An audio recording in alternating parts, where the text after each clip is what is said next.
बिस्मिल्लाहिर्रहमानिर्रहीम। अस्सलामु अलैकुम। आज मैं आपके लिए सॉफ्ट और यमी गुलाब जामुन की रेसिपी लेकर आई हूँ। ये बहुत ही आसान रेसिपी है। घर में मौजूद इंग्रेडिएंट से ही आप बिल्कुल बाज़ार जैसे गुलाब जामुन बना सकते हैं। वीडियो को एंड तक लाजमी देखिएगा और मेरी डेली वीडियोस के लिए चैनल को सब्सक्राइब कर लें और साथ लगे हुए बेल आइकन को भी प्रेस कर लें ताकि आपको हर नई आने वाली वीडियो आसानी से मिल सके। गुलाब जामुन बनाने के लिए मैंने लिया है हाफ लीटर फुल फैट दूध और इसको मीडियम से हाई फ्लेम पर पकाना है।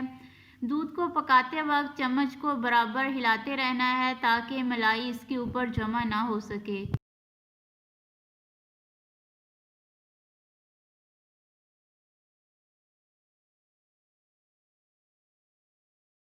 तकरीबन 15 से 20 मिनट तक गर्म करने से दूध गाढ़ा हो जाएगा। दूध को बराबर हिलाते रहना है। साइडों पर भी जो दूध लगा हुआ है इसको चम्मच की मदद से उतार लेना है। देखिए दूध आहिस्ता आहिस्ता से गाढ़ा होना शुरू हो रहा है। तकरीबन 5 मिनट लगेंगे इसको फुल गाढ़ा होने में। गुलाब जामुन बनाने के लिए आपने दूध हमेशा फुल फैट ही लेना है। इससे बिल्कुल सॉफ्ट और पंची गुलाब जामुन तैयार होंगे।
देखिए दूध गाढ़ा हो चुका है और इसका खोआ बन गया है। अब हम इसको हिलाते रहेंगे ताकि इसके ऊपर मलाई की तह ना बन सके।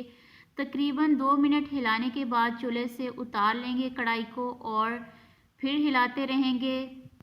1-2 मिनट तक हिलाने से खोआ ठंडा हो जाएगा और हम इसको अलग बर्तन में निकाल लेंगे।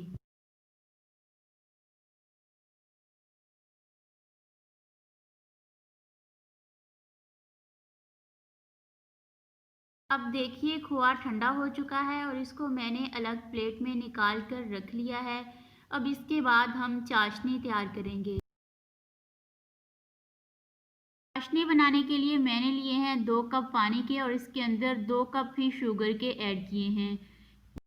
इसके बाद मैंने ऐड की हैं 6 छोटी इलायची।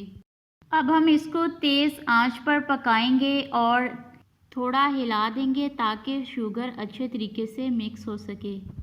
तकरीबन 5 मिनट तक पकाने के बाद चाशनी तैयार हो चुकी है। अब मैं इसके अंदर थोड़ा सा सिरका ऐड करूँगी ताकि शुगर क्रिस्टलाइज ना हो सके। अब हम इसको चूल्हे से उतार लेंगे और कवर करके रख देंगे। अब जो खोआ तैयार करके रखा हुआ था इसके अंदर मैं ऐड करूँगी 3 चम्मच मैदे के। अगर आप इसकी जगह आटा यूज़ करना चाहते हैं तो वो भी कर सकते हैं। इसको अब मैं हाथों की मदद से मिक्स करूँगी। आपने इसके अंदर मैदा उतना ऐड करना है जब तक डो सख्त ना हो जाए। मुझे डो थोड़ी नरम लग रही थी इसलिए मैंने डो को हार्ड करने के लिए इसके अंदर 3 टेबलस्पून और मैदा ऐड किया है। इसको भी मैं अच्छे तरीके से मिक्स कर लूँगी। अब देखिए डो बिल्कुल हार्ड हो चुकी है।